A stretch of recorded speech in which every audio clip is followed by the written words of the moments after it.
जब सुने के होई भोजपुरी गाना बस बजे के चाही गाना।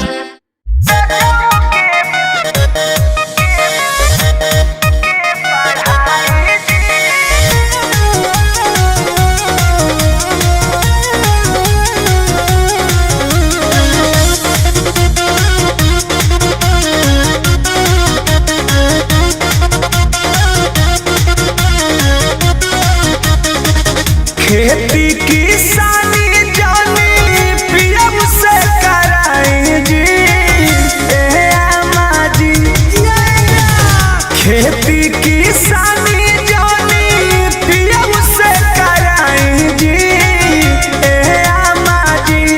पढ़तानी तो पढ़ाई जी ए अम्मा जी। हमारा रजऊ के पढ़ाई जी कॉपी कलम हमारा बलम के धराई जी अम्मा जी। पढ़तानी तो पढ़ाई जी अम्मा जी। हमारा रजऊ के पढ़ाई जी अम्मा जी। पढ़ाइए ना जी।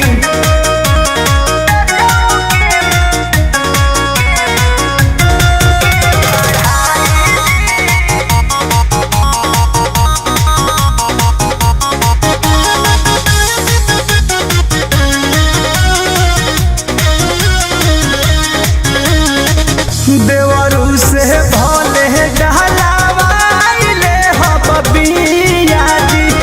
बाकी कवले जखरे जोई है हमार पिया जी ए अम्मा जी। बात बुझली ना। देवरू से भोले डहलावाइले हो बिया जी। लेकिन कवले यहाँ कहरे जोई है हमार पिया जी।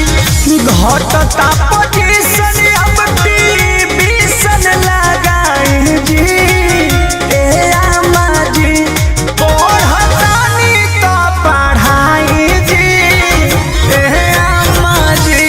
हमारा रजऊ के पढ़ाई जी ए अम्मा जी।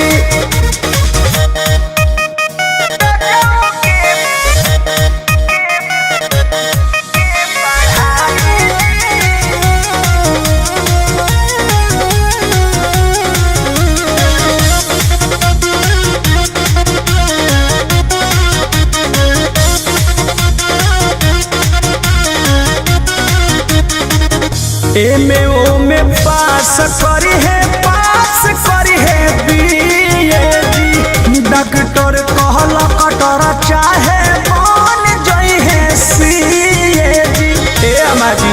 अरे पंकज बबुआ लेखा हो गई है। एमे ओमे पास करी है बीए जी। डॉक्टर कहल कटर चाहे बन जई है सीए जी। कृष्णा दे करती परमो मोनू के सिखाई जी ए अम्मा जी ए जी। कृष्णा दे करती शंकर याद के सिखाई जी ए अम्मा जी। पढ़तानी तो पढ़ाई जी ए अम्मा जी। कि हमारा पियऊ के पढ़ाई जी खेती किसानी जानी पीएम से कराई जी ए अम्मा जी। पढ़तानी तो पढ़ाई जी ए अम्मा जी।